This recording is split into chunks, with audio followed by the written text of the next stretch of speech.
this is Gregory Titus, and you're listening to the Master of One podcast. You can find me at gregorytitus.com.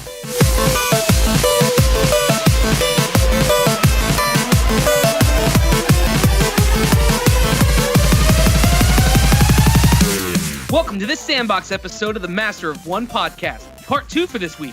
This week we talk to the artist and illustrator behind this year's Star Wars celebration, Paul Shipper. I'm Andrew, your Master of Art and Design. I'm Patrick, your Master of Television and Film. And I'm Luke, your Master of Toys and Games. So channel your midichlorians and prepare for another episode. I can't see that.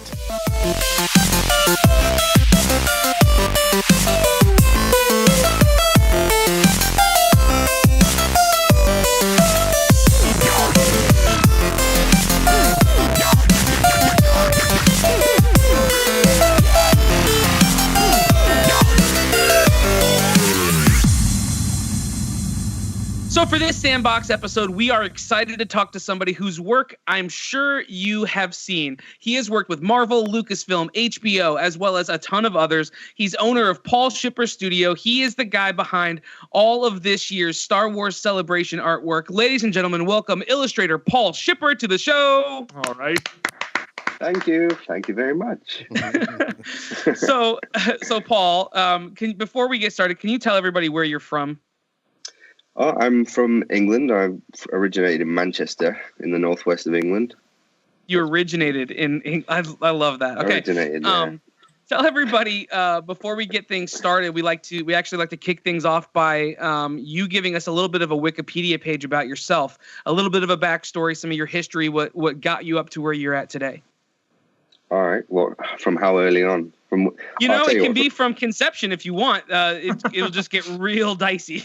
Yeah, we're not going to go that far. Maybe from like teenage years. As a teenager, I mean, as a kid, I would draw a lot anyway, and I was encouraged by family and friends a great deal. And as I was growing older, I started collecting movie posters, being a fan of the films, and I put them on my bedroom wall, and I would study them and learn from them, and then one day realized a lot of them were by one person in particular, which had a signature of Drew, and this was before the internet, so it was hard to find information. So information came in dribs and drabs over the years, before I ended up at art college in like the early 90s. So basically I realized that there was a job, and this job was called an illustrator. And in this particular case, the illustrator was creating posters for the movies. And I was just, back then I was probably 14, I don't know, 15. I decided that if I was going to follow a dream of doing something, that was really what I wanted to do. And it kind of started from there, really. Okay, so you said that you went to art school to do this? Mm-hmm. Okay, so in art school, we've had this conversation quite a bit with lots of the guests that we've had on. What is it about art school that you think was absolutely essential to what you do now, and then how much of what you do now is just part of just doing it in real world? Honestly, in the UK, it was called art college. So after 5 years or so at high school, then you choose kind of what you want to do in college.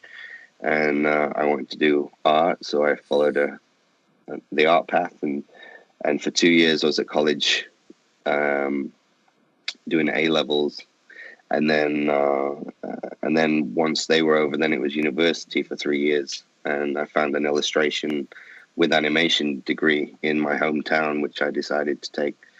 But honestly speaking, I mean, college was, I think, more influential than university for me. I feel like at university, because I already knew exactly what I wanted to do. Yeah. But the tutors at university were very much trying to make me into something I didn't want to be.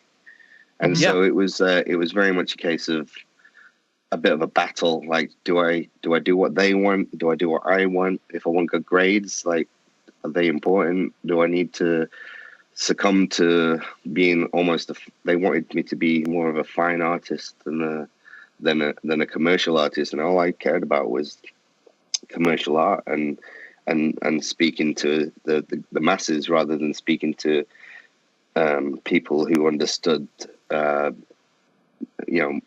about art in a more of a theoretical way. I'd rather speak to people that would just look at it and go, that it speaks to me in a way that I like it. That's all I need to know from it. I like it. I understand it.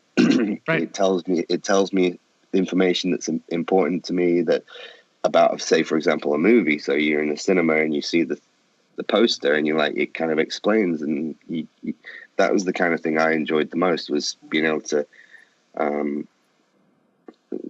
almost tell a story in one image, and then people understand it. Although that's obviously the bad guy. There's some kind of tension going on here. There's an action thing. I don't know. Absolutely. Yeah, that makes sense. Do you think, as far as university, kind of feeling that opposition to what you wanted to do you think that any part of that was healthy in helping you like further define, no, this is for sure what I want to do? Or do you think it was just a roadblock almost? It's hard to say in retrospect. In retrospect, I kind of feel like I wasted 3 years, but then there are things that did happen that I do look back on, even though it was a challenge at the time. It's obviously helped make me who I am. Sure. So to take that out, it's almost like it's very difficult to say whether it was the right thing or the wrong thing to do. I think no matter what happens, the course you take, whatever direction you end up going, is hopefully the correct path. But eventually you end up getting there.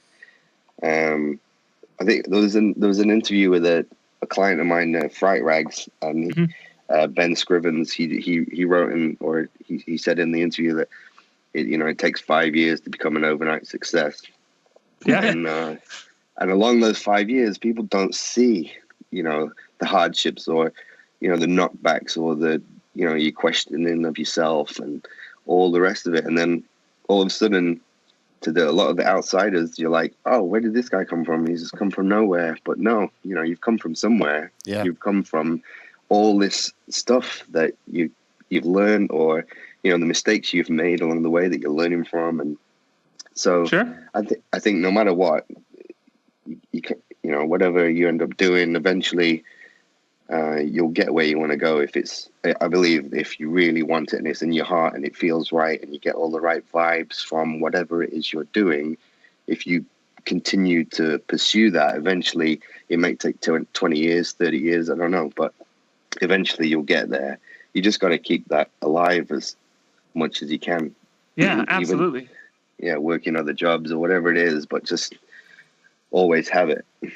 Yeah. So you mentioned that you love I don't know if you consider it a challenge or what, but you love to be able to kind of tell an entire story in basically a single panel. You love to be able to set it all up in one piece, which is what attracted you to, I guess, movie posters. That's something that's very exciting for you. So first, let me ask you, are you a huge movie buff? Are you in the theater every other day watching another film? I wish I was in the cinema every other day, but I don't have time for that.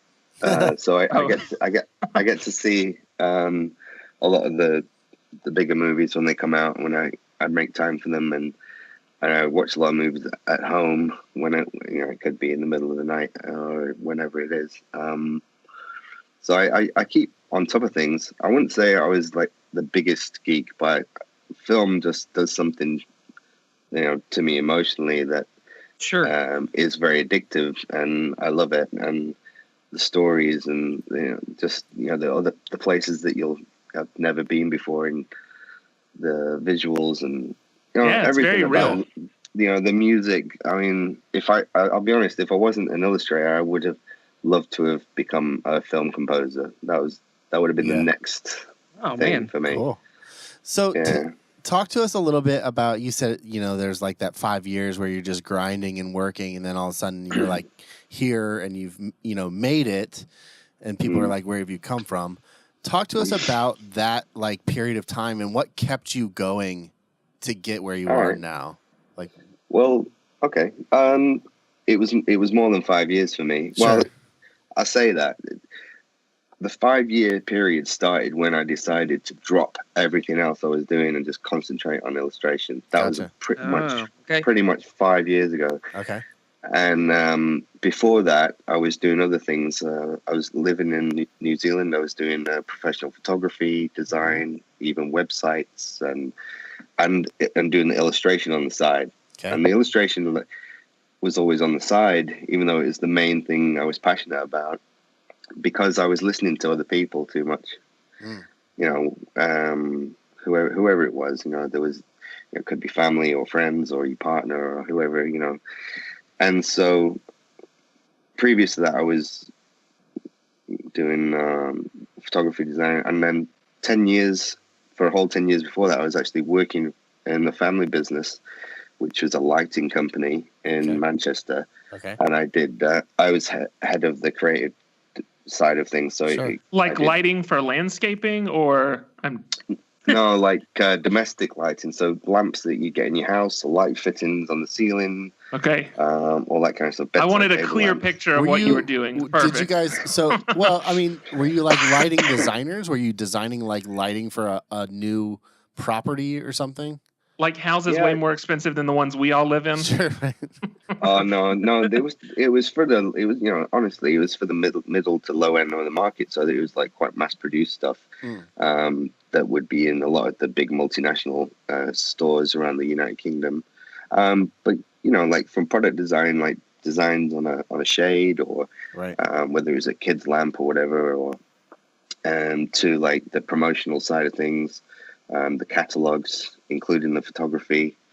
And when I started illustrating, it was my dad's company, and the first job he gave me art wise was to hand illustrate his entire catalog was hand drawn. Wow. before they could really afford the camera and all the gear. It was like, so they decided to just hand draw it. It was all photocopied, and it was like when the company was kind of just starting out. So from that to where it actually went was quite a big, massive leap over 10 years. But it actually took me, while I was doing that job, I'd set up a drawing board and art studio in the office where I worked. So when I'd finished work at 5 o'clock in the evening, I'd stay there sometimes till 2 o'clock in the morning, painting and drawing and doing whatever I wanted to do, and just honing my kind of style or craft, I guess. Yeah. So can you take us? So can you take us then from doing all that stuff? You said it was about 5 years after you decided to make this, like you kind of cut everything else out and started solely dedicating your time to this. Take us to that end of year 5. All right. So this is like the beginning of like your, you know, what you would say you've turned the corner, you've quote unquote made it. You are officially doing stuff now for major things. What is that project that was your turning point? And then where have you come from there? Because like we said at the beginning of the show, and we'll talk about this more in depth here in a minute, but your work has become a lot more prevalent and a lot more visible in years past, and kind of culminating, or at least in my mind, culminating with this massive Star Wars Celebration piece. But talk to us about piece 1 at the end of year 5. Wow, I don't think I could pin it down to that, because it's not really me who's saying I've made it. Sure. I don't feel like I'm where I could be, or I don't feel that. But some people. I mean, I had the great privilege of going over to Florida, to Orlando, to the Star Wars Celebration for 4 days, and the feedback from the fans was like unlike. I mean, as an artist, you're alone in your studio. You rarely get any. I mean, online, you get comments and things, but seeing people in person and they're telling you what they think, and well, you were doing lampshades, and you were doing that kind of stuff. Then at some point you started working with movie studios. Maybe just talk about that transition. How about that? We'll kind of piece it down into that. Do you miss lampshades? Yeah. Are you wishing you had never taken that?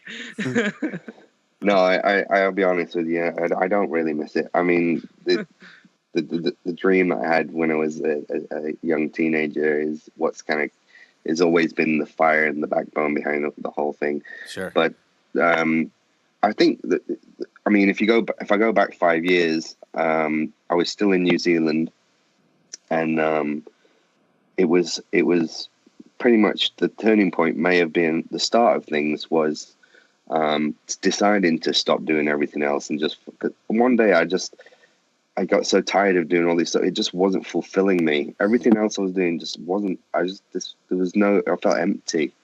But then I was painting, and at this time I was still. I don't do as much real painting anymore. It's mostly digital painting. But I was painting a canvas on an illustration board. There was a few pieces I was doing, and it just.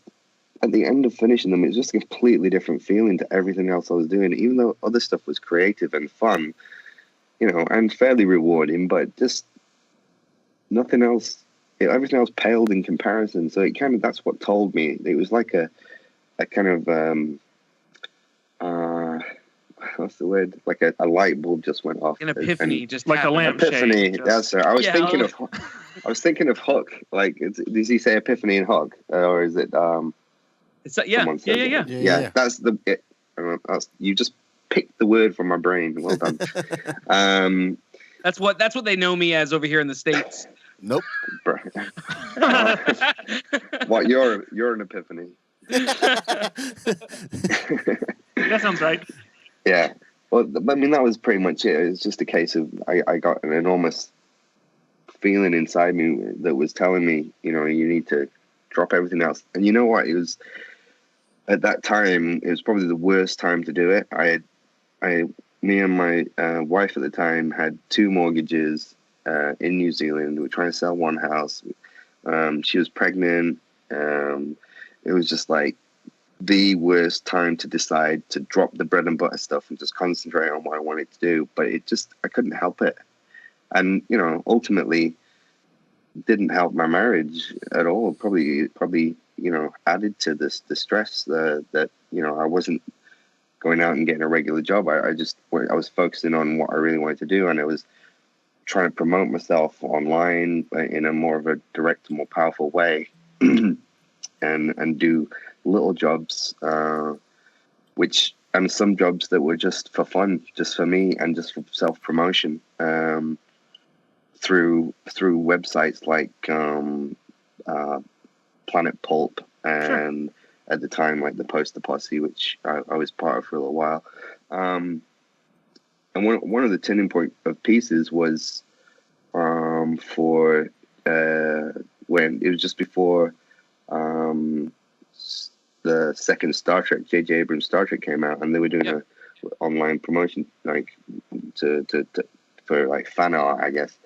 And I'd always wanted to do something for the first J.J. Abrams movie because I didn't really like that campaign when it came out. I just felt like they really missed an opportunity to do something special. So I kind of took it upon myself to, I dedicated a couple of weeks of time on weekends and just bashed something out, and it kind of went a little bit viral, and then Simon Pegg got hold of it and retweeted it when he was still on Twitter, and my phone had never made so much noise before. It's like ding ding ding ding ding. Your phone battery dies from notifications. Yeah, too many notifications. So and from there, I get a call from IDW, which is a comic book company in San Diego, that do the official Star Trek comic, saying, are you interested? Would you be interested in? We saw your work online. Would you be interested in doing some cover art for our comic book? And so I said, yeah, of course. So naturally, we turned that down. The Star Trek piece wasn't commissioned, that was just something you did in your spare time. Yeah. And then that that became Simon Pegg tweeting it, and then it became doing a cover for IDW.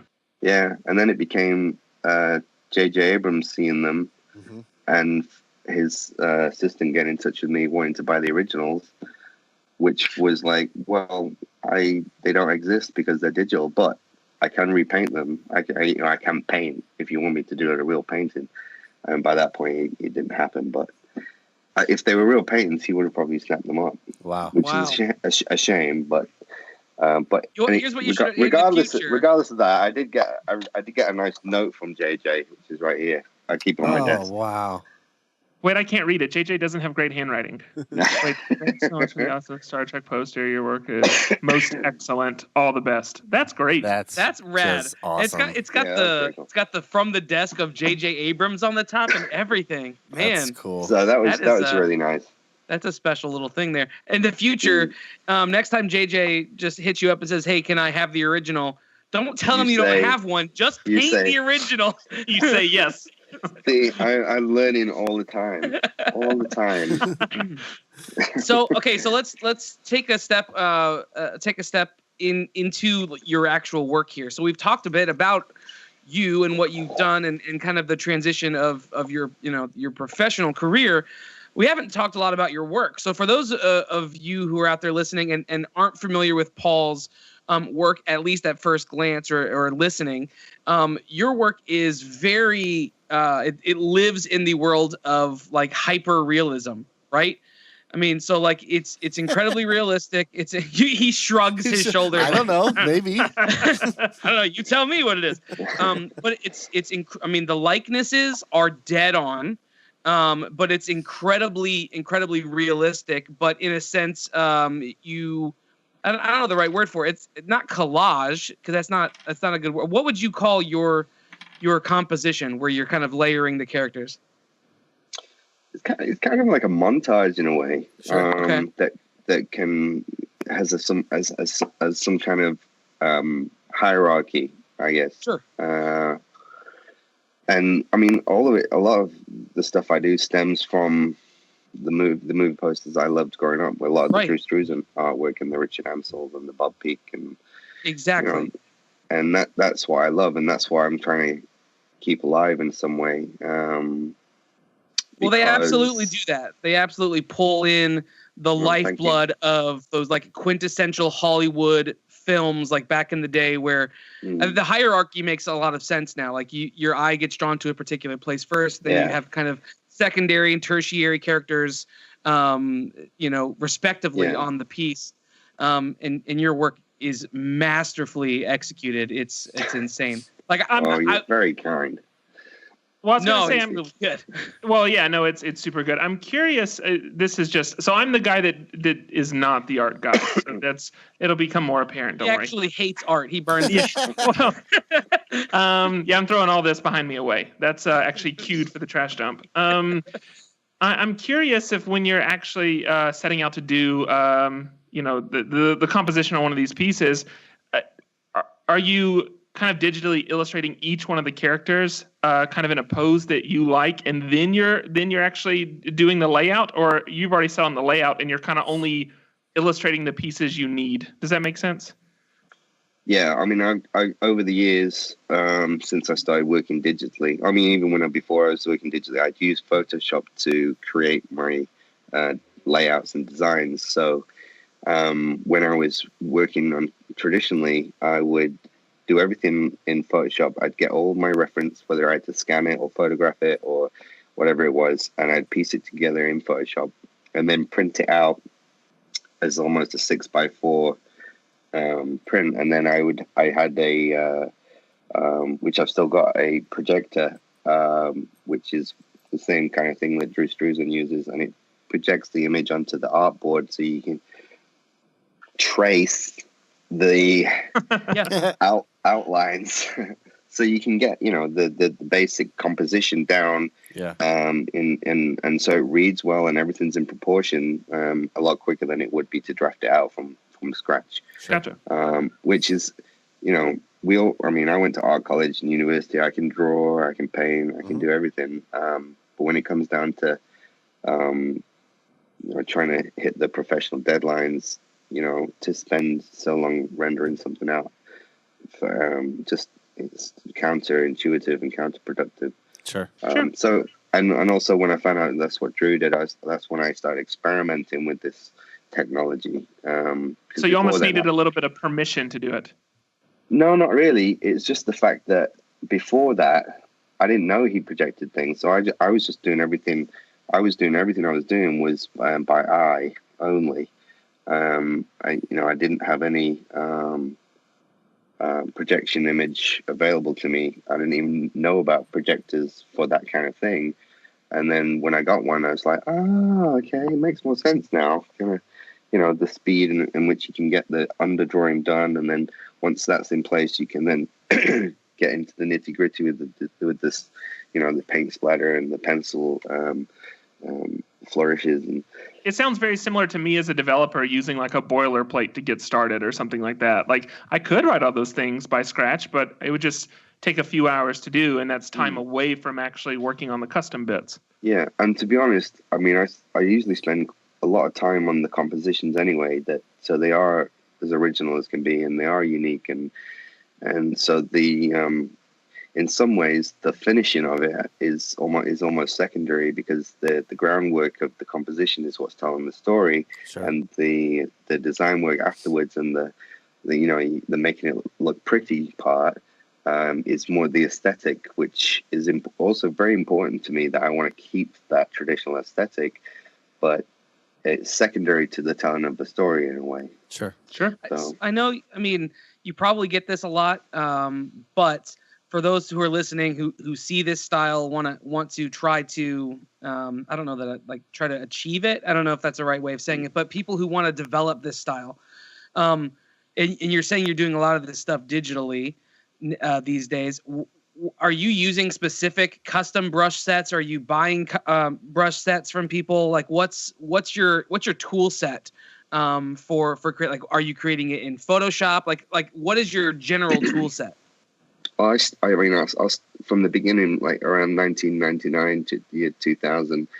I went out and bought a copy of Painter, Coral Painter. Uh-huh. Okay. And that was why I did most of the illustrating. And the only reason I really got it was, for one thing, I wanted to try it out. But the other thing was, a job came in from Penguin Books that back then, and they were like, "Can you work digitally?" And I said yes, even though I couldn't really. So that's the right answer. That a boy. I did it right. I did it right back then. I don't know what happened. I think that J.J. Abrams. I'm like, yeah. So I said yes, and I quickly kind of took about a couple of weeks to try and emulate the illustration style that I used traditionally in the computer, using the tools that were built into Painter, and it pulled it off to the point where the client was really happy, and that's what they wanted to see. So. Good. That was a great learning curve, a very steep learning curve that I managed to achieve. But I know I've been through all sorts of different pieces of software over the years. But what's happened is I stumbled on brushes made by Kyle Webster. Mm-hmm. Oh yeah. You probably heard of him. Yep. Yeah. And quite a few years ago. Because I used Photoshop for all my layouts, but the brushes, I was always like, oh, these brushes, man, these are like, what? These ones that come with the, they're just useless. They just don't do what I want them to do. So I never drew anything or painted anything unless it was the airbrush tool or the, just solid color or fill or whatever. But then, when I saw these brushes, which is, real media brushes, and the stuff that I saw and what it did, and looking at his little videos, and I was like, I have to try these, and they were so inexpensive, it was a no-brainer. I was like, well, I'll just buy everything. Mm-hmm. So I have done, and I continue to buy his brushes, and he updates them all the time, and they've been really great. And I'm a real, I shout out about his brushes a lot, because it did make a big difference to my workflow and in just doing everything under Photoshop pretty much now. So yeah, I mean, I have a favorite pencil of his that I use, which is the Animator pencil. His splatter brushes are great and varied and create, fun, and one of the things I used to love when I was painting traditionally was the unknown. You don't quite know how it's going to look. You don't, so this splattering paint down and hoping for the best sometimes. Sure. Well, the nice thing about Photoshop is you can undo it. Yeah. That's right. That is the most beautiful part about it. Yeah. We've talked to enough guests now on the show who have mentioned Kyle Webster. I think it's probably about time we send him an invite because he's gotten a handful of mentions on the show before. So, real quick before we move into our finals, because we've spent all this time talking and we've alluded to it, but let's talk about Star Wars Celebration. All right. So you said before we started that your voice is gone a little bit. You've just gotten back from a whirlwind adventure, going all over the U.S. and then coming back. Part of that trip was you being at Star Wars Celebration, like you said earlier. What was that like when you got the call about doing the artwork for Star Wars Celebration, and then just maybe briefly walk us through that project, and then maybe just the feeling of going to the celebration and seeing it everywhere. So maybe take us from point A to point Z. Okay. I got the call from Lucasfilm directly in November last year, and would I be interested in doing the key art for Star Wars Celebration 2017 in Orlando? And I was like, let me think about it. Yes. I don't have an original. Sorry, JJ. Yeah. I mean, So it was great. I mean, it was 18 individual badge art, so portraits of characters. So there's 18 separate character portraits. Then there was the key art in a vertical, and they wanted a key art in a horizontal, and they wanted it in layers, which is like, yeah, okay, no problem. Because they may need to move things around for social media and all this kind of stuff. And I was like, yeah, I mean, I don't do that for every project, but especially for something like this, I was like, I can't really say no to that. It's kind of, I want it to be the best it can be. Sure. So, it took a while to nail the style. They had an idea of the style that they wanted, which is a bit unlike what I normally do, to be honest. Very much, the sketchy side of it, yes, but just the way they described it to me was very much monotone and completely rendered in part, but then very, very almost like draft sketchy. Sure. Yeah, I see that. On the way out, which generally I don't leave a lot of that going on, and I usually work in full color these days, and so they had a kind of a picture of what they wanted already. So that was their idea, and then they wanted to focus on the same kind of style for the final poster, which originally we were talking of doing it in color, and I did do it in color. I've shared it on my social media so people can see it. But the one that Kathy Kennedy was ultimately decided on was the monotone to match the badges. So it's very much like it's almost a sepia, which I thought was a great move because it's 40th anniversary of Star Wars, and it showed almost like a vulnerability in the sketchiness. It wasn't so polished like everything is these days. It had like an earthy kind of nostalgic feel to it. Like going back to the beginning almost of like the design of some of the characters. Yeah.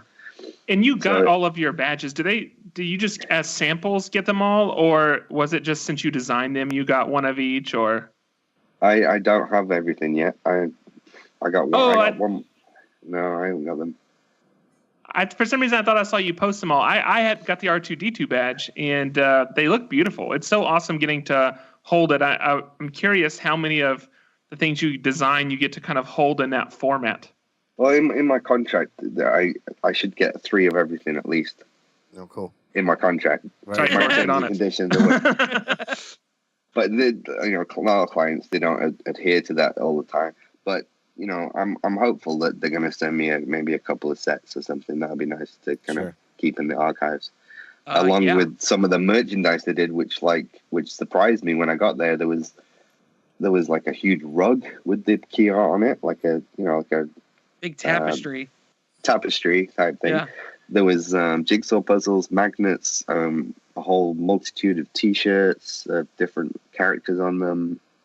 The souvenir book had the artwork on the front cover, and it was also embossed, which I was not expecting. Wow. yeah, they just run with it, and they used it on a lot of things. So every bit of money they paid you, you spent buying back all this stuff. Yeah, exactly. It's actually a smart business move. They're like, how about we can get the artist to buy all of this stuff back from us? They did give me a few T-shirts, and that was nice. I only had so much room in my bag anyway, so what was your reaction? What was your reaction walking in, seeing that it was everywhere? You've talked about the fans' reaction and what that did to you. Did you talk to maybe any of the stars of the films and hear anything from them? Like, what was the experience like for you?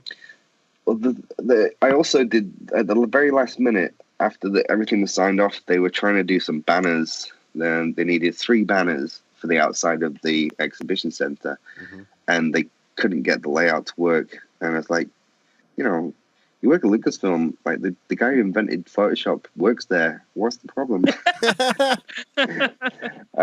But I didn't say that, but I did think it. And I said, yeah, no, it's no problem. It gave me creative control of that as well a little bit, and so I got to design the 3 banners and the layout, and because I've done everything in layers, it was fairly straightforward. But when I first arrived at the convention center, a day or so before the show started, there was nothing outside yet, and so I was like, I didn't know my way around where anything was going to be. So I just did a little recce around. I still didn't see anything. It wasn't until the preview day.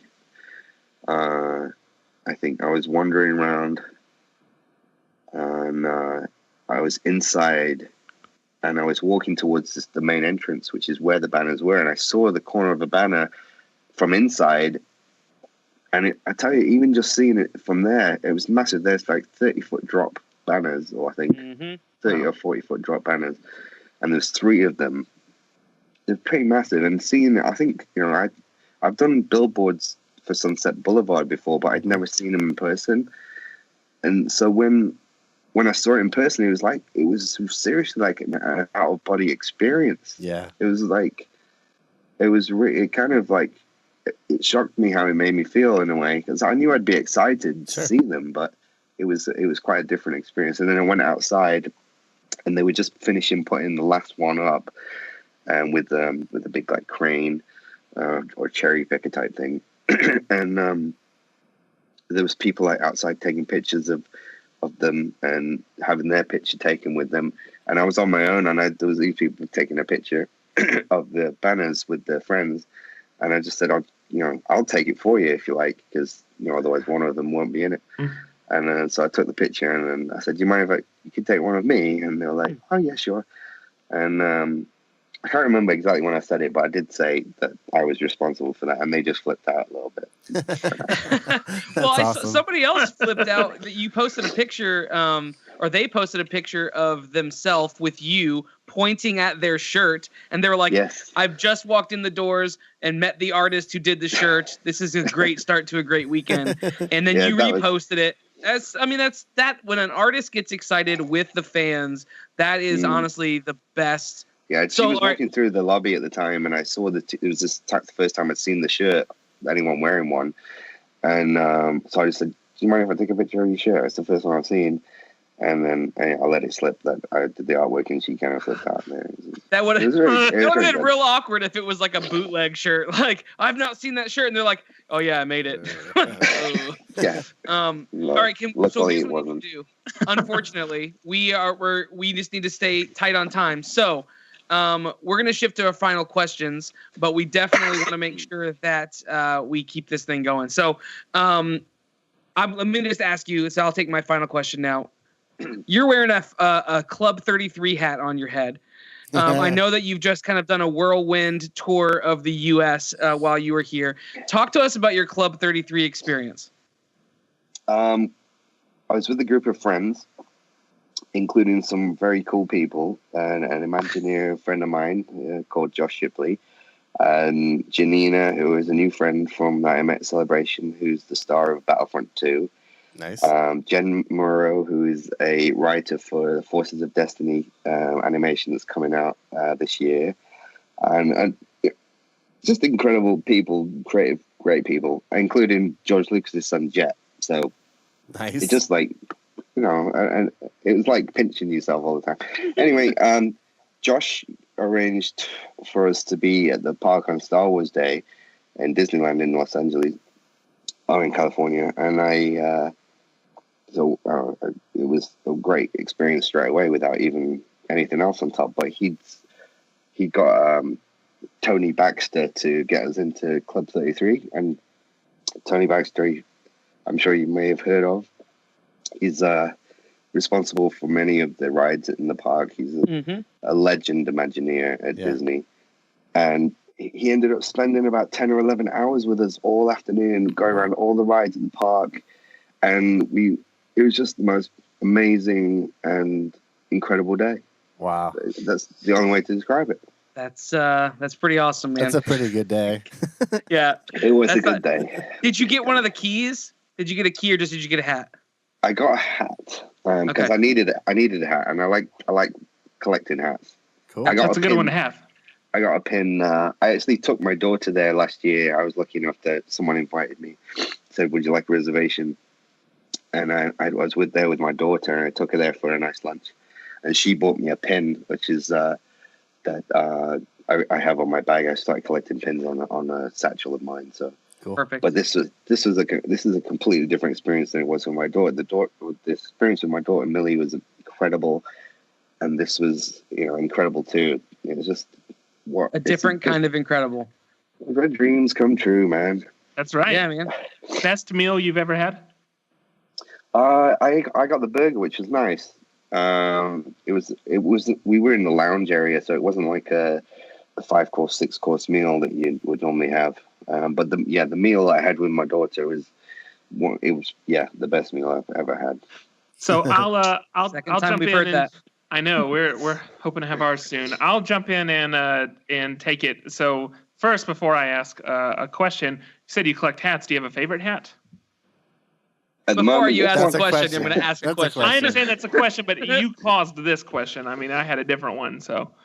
No, the favorite hat I had before this one really was one I got at Lucasfilm. I got a guided tour around Lucasfilm. I went to the store there and got this nice sort of off yellow color hat with the Lucasfilm logo on it. I wear that one a lot. Nice. Awesome. Okay, so I'm actually going to ask a question on behalf of one of our patrons. So this comes from Mr. I Am Redicus. This came in through the patron Slack channel, and he's curious with the aesthetic that you have, and in light of someone like Drew Struzan, did that make it more difficult for you to establish your aesthetic, as far as like, I guess, feeling like A copycat. Yes, I mean, I'm trying to say this in the most respectful way possible. I totally agree. For lack of eloquence, yeah. Was that like, did that get in your way at all when it came to establishing your aesthetic? No, Awesome. not really. Cool. I think in a simple way. I feel like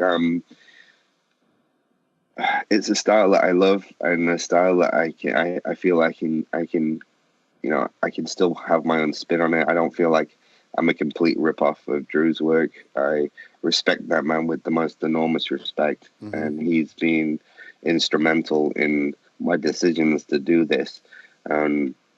He was a teacher to me before we even met. I was lucky enough to meet him for the first time when I graduated from university in 1997, and so since then we have kept in touch over the years. And even before we met, I when I was a 16-year-old, I faxed him. I got his number, and I faxed a letter to him, asking him, how can I be a movie poster artist like you? And he replied to me that very same day. Wow. With it was quite a realistic reply in some ways, talking about how he was potentially the last of the great movie poster artists, and the computer has taken a lot of the work away. And, it was kind of like downtrodden and depressing at the same time as being absolutely incredibly amazing. But one piece of advice they gave me was a quote from scripture, and I share this with as many people as you can. And it was, if the door does not open to you, keep knocking, pretty much until it does. So that's something that, no matter what happens, if I don't succeed, I'll just keep trying again until eventually, if my heart's telling me that that's where I should be, and I feel complete when I'm doing it, then I should keep doing it and never give up. Sure. Absolutely. Solid advice. So yeah, my final question is kind of what your experience has been with like likeness. So we've talked to a couple people that, whenever they're working off of an actor's likeness, there's certain things that have to, be met, or things that you have to get sign off on. How does that work for you? Because you've dealt with a lot of really big people now as far as getting that, and it seems like Andrew said earlier, your stuff is very realistic. How has that been for you? Just that whole part of the game. To me, it's part and parcel of the job, and it doesn't faze me, and that's probably helpful because,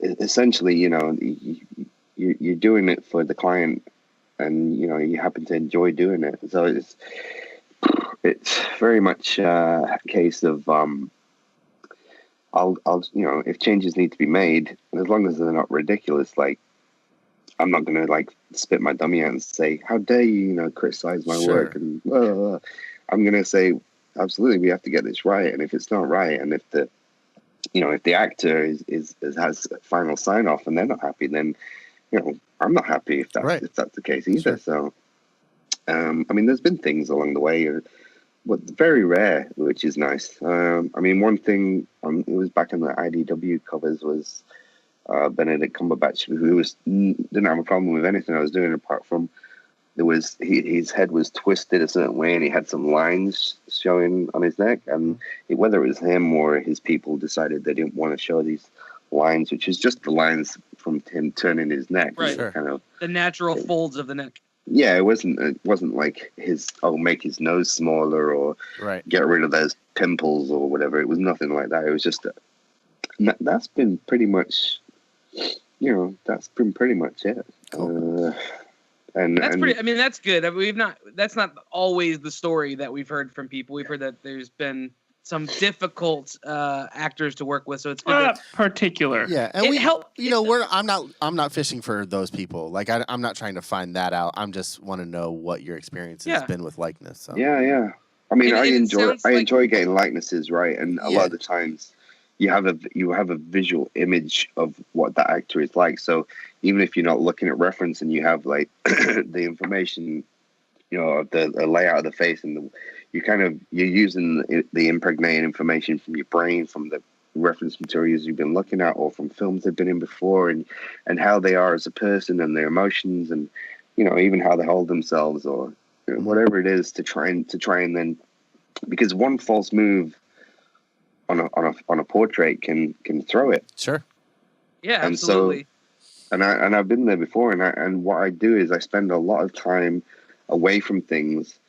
So I'll work on it for a few hours and then step away and then come back to it, and I'll see like, that's not working, or this is wrong. This eye doesn't look right. There's too much shadow, or there's not enough shadow, or whatever it might be. There's always something, and you're constantly nitpicking away at it. So tell everybody where they can find you. They can find your work, anything that's coming up, they're coming out that we need to know about, and how they can support what you do. Well, I have a website which you can go to paulshipper.com or paulshipperstudio.com. I am on pretty much every social media kind of thing available, which if you're an upcoming artist, by golly, you need to be on social media. It's free advertising. You have control. You can push things to the right places. So my Twitter is @PaulShipper. My Instagram is @PaulShipper. And my Facebook is /Paul Shipper Studio. And if you're wondering how to spell my name, it is PaulShipper. Just like you would think that it would be spelled. Well, thank you so much for taking a few minutes to chat with us. Before we move on, what are you laughing at? You only sounded like a bit of an a-hole, Andrew. Oh, no. Only like a small amount. I wasn't intending to. I was just saying it's real, like, whatever. I didn't intend for it to. Yeah. It's phonetic, exactly. That's what I was trying to say. Oh, yeah, no, I didn't hear anything you just said. It's fine. That's okay. That's perfect. I think we're... It's usually better. If you just don't hear what Patrick says, you'll be fine. All right. Yeah, I just got a mouth going like this. I don't see any words. Sounds right. No sound. Oh, this thing is taking a turn here right at the very end. No, you're good. We have tokens, and if you wouldn't mind, would you help us choose our categories for next week? Okay. No problem. Okay, that sounds great. Well, that's it for the interview portion. Up next, we're going to draw some tokens. Every week we draw tokens to find out exactly what we're going to be talking about the next week, and that's what gives us the categories we then have to pick our topics off of. So I've got these 3 tokens. They're very real, very physical, tangible things. I feel like I have to say that now because most times we meet people in real life and they're like, oh, they're real. They are very real. So I'm shuffling them up. I've got them face down. Go ahead and give me a number between 1 and 3, and you'll be picking for Luke. I pick number 2. Number 2 for Luke. Art and design, my friend. All right. And then I've got 1 and 2 left. Go ahead and pick one between 1 and 2 for Patrick. 1. I reckon number 1. Toys and games. That means I have TV and film. Congratulations. Next up. Nice. Again, Paul, thanks for joining us. We've barely scratched the surface into what you do and to how you do it. I don't understand. I'm just enamored by the work that you put out there. So we could talk for an entire day, and I don't think I'd get all my questions out. But that just means we'll have to have you back at some point. But for now, you can find show notes and links to all the stuff we talked about in this episode. Just go to mofonepodcast.com. You can also find an archive there with all sorts of other incredibly talented artists in there as well. So just go to mofonepodcast.com/archive. That sounds right. That's it. Yeah. And then you can join the community. Go to mofonepodcast.com/Slack. There's about 200 artists, entrepreneurs, doers, thinkers, creatives in that community who talk day in and day out, share ideas, share work. It's a great, great place to be. And they're from all over the country. So they're from all over the world. So like when people start going to bed, then a whole new group of people show up and start talking. So it's a really great opportunity to have community when you're a designer and you're just in your own office or your own studio day in and day out. There's a ton of people in there. So join the conversation on Slack. And then while you're there, go to iTunes. Head over to iTunes and subscribe. When you do that, we go twice a week, 2 episodes a week, and we come straight to your listening device, right to your ear hole, right? Yep. That's right. And you can listen on any AirPod. And that's it's super simple. Then once you do that, you can rate and review. When you do that, it helps us a ton. It doesn't cost you any money, it costs you very little time, but it helps us tremendously. So go to iTunes and do that right now if you're not already subscribed. And finally, you can support the show financially as well. Just go to Patreon. Go to patreon.com/M of1podcast. You can become a patron for as little as $1. $5 gets you the blooper level, which every month you get just a smattering of ridiculousness. This past month is pretty fun. It's just amazing how much we can mess up after doing this for 3 years, but we still continue to put out blooper content. Congratulations, everybody. We're idiots. But you can get that and so much more. Just go to patreon.com/M of1podcast. But for now, let's remind everybody what our social media is. M of One Podcast on Instagram, Twitter, and Facebook. And then my personal one is Andrew Sale with 3s instead of E's. Patrick, you have one. The Great Padsby, that's with 2 A's. And Luke Gall on Instagram and Twitter. And remind everybody what your social media is again, Paul. At Paul Shipper. At Paul Shipper. Spelled exactly the way you'd think that it would be. Exactly. We're going to get out of here. I'm Andrew. I'm Patrick. I'm Luke. And I'm Paul. Peace out. Bye. Hold on to your butts. Cheerio, good old buddies, you know.